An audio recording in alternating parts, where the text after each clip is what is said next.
식으로 해석하고 보았기 때문에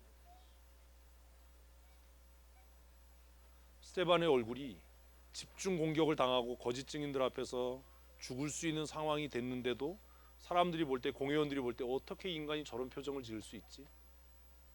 이 상황에 어떻게 저런 모습이 나오지? 라고 할 수 있었던 이유는 그가 그 순간에 하나님의 영광을 보았기 때문에. 누가 성령 충만한 사람이에요? 어떤 사람이 성령의 사람이에요? 방언 기도하고 은사를 행하고 금식을 하고 철야를 하고 목이 쉬도록 기도하는 사람이 하나님의 사람이, 성령의 사람이 아니라 직장에서 일을 하든 가정에서 일을 하든 힘들고 어려운 상황에 있든 누군가가 나를 철저하게 무시하고 짓밟든 그것과 관계없이 내 삶 속에 임하는 하나님의 영광을 볼 수 있는 사람, 그가 어떤 사람이라고요? 성령의 사람인 겁니다. 그러면 우리에게 적용해야 되는 거 아닙니까? 나는 모든 호흡하는 순간마다 내 삶의 모든 영역에서 하나님의 영광을 보고 있는가?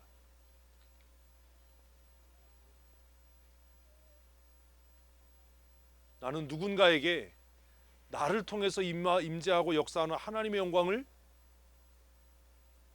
드러내고 있는가?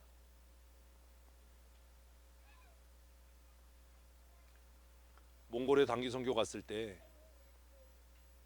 정말 머리 위로 떨어질 것 같이 밝은 달을 본 적이 있습니다. 너무 아름답다. 그런 생각을 했어요. 하나님께서 왜 달을 만드셨을까, 지구에? 하나님 왜 지구에 달을 두셨을까? 달을 왜 둔 것 같아? 우리 설교는 너무 버라이어티하고 어디로 튈지 모르는 설교, 탱탱공 같은 설교. 왜 두셨을까? 달은 스스로 빛을 내지 못해요. 스스로 빛을 내지 못하는 달이, 그 몽골 하늘에 떴던 그 달이 선서글렁 마당에서 보았던 그 달이 너무 밝았어요. 그래서 제가 그때 무슨 생각을 했게요? 달이 저렇게 밝으니 지금 가려져서 안 보이는 태양은 얼마나 밝을까? 어쩌면 하나님께서 달을 두신 목적은 태양이 보이지 않는 시간에도 나같이 미련한 사람에게 뭐가 있다는 것, 태양이 있다는 것, 그 태양이 내일도 다시 떠오른다는 것을 깨닫게 하기 위함이 아닐까. 인생의 어두운 통로를 지날 때 하나님이 안 계신 것 같고 그 어두움이 끝이 없을 것 같지만 우리의 인생에도 하나님의 영광을 반추하고 하나님의 영광을 비추는 무엇 같은 달 같은 사람들을, 달 같은 일들을 하나님이 우리에게 보내셔서 내가 너를 잊지 않았어, 이 어둠이 지나면 언젠가 찬란한 태양이 다시 떠오를 거야 라는 것을 깨닫게 하시는 것은 아닌가. 그래서 그 몽골의 교회 마당에서 그 큰 달을 보면서 그런 생각을 했었거든요. 하나님 참 멋지십니다. 이 어두운 밤에 빛나는 달을 보게 하셔서 이 어두움이 한없을 것 같지만 태양이 있다라고 하는 것을 깨닫게 하신 하나님은 참 근사한 분입니다. 성령 충만한 사람, 성령의 사람은 하나님의 영광을 보는 사람입니다. 그리고 그만 하나님의 영광을 보는 게 아니라 스데반을 재판하기 위해서 모였던 사람들이 스데반의 얼굴을 통해서 무엇을?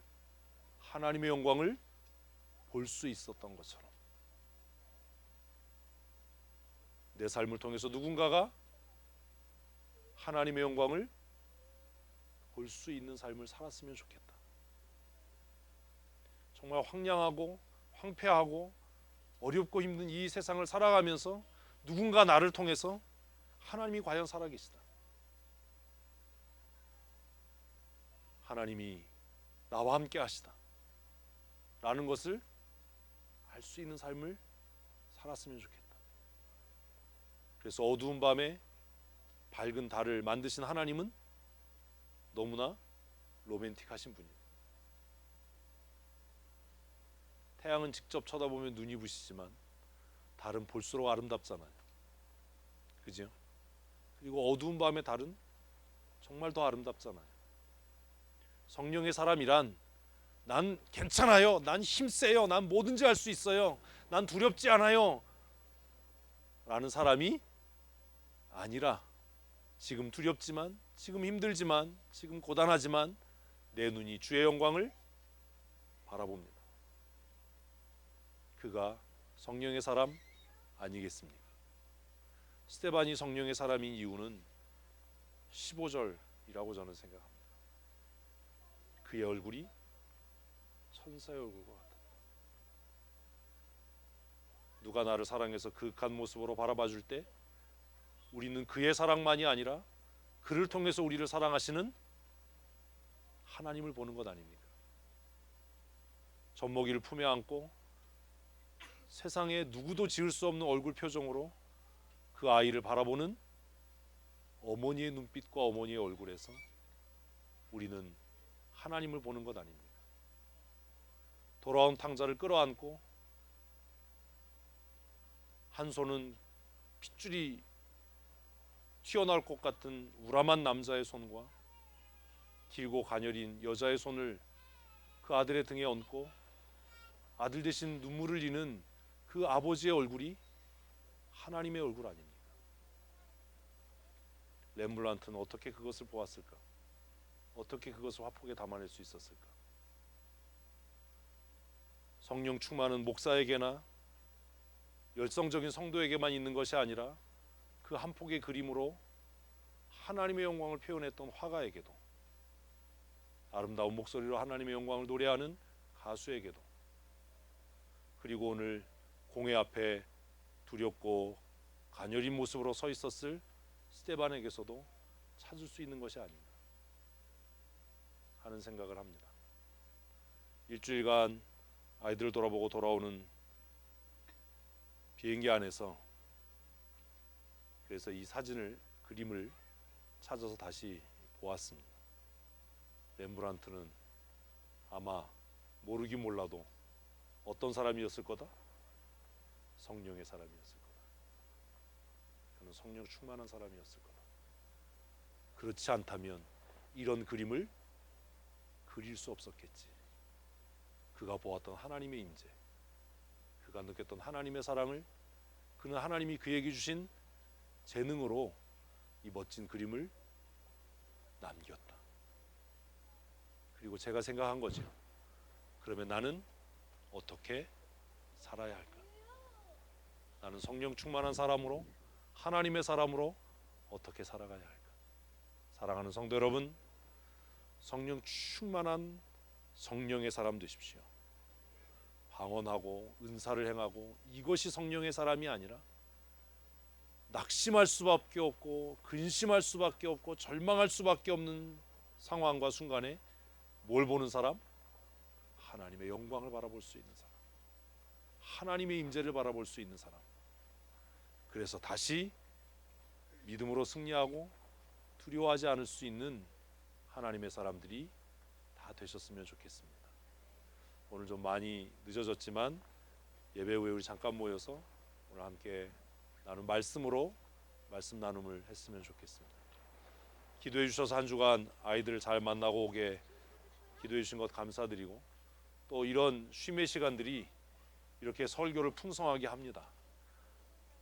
제가 가끔 이렇게 홀로 여행을 할 수 있도록 좀 도와주셔서 혼자 있는 시간에 말씀을 좀 더 깊이 고민하고 생각하고 여러분과 은혜를 나눌 수 있었으면 좋겠습니다. 우리 함께 이 시간 말씀을 생각하시면서 하나님 성령으로 충만케 해주십시오. 날마다 하나님의 뜻을 깨닫고 하나님의 영광을 보는 믿음의 사람으로 살게 하여 주시옵소서. 우리 함께 기도하겠습니다. 하나님 아버지,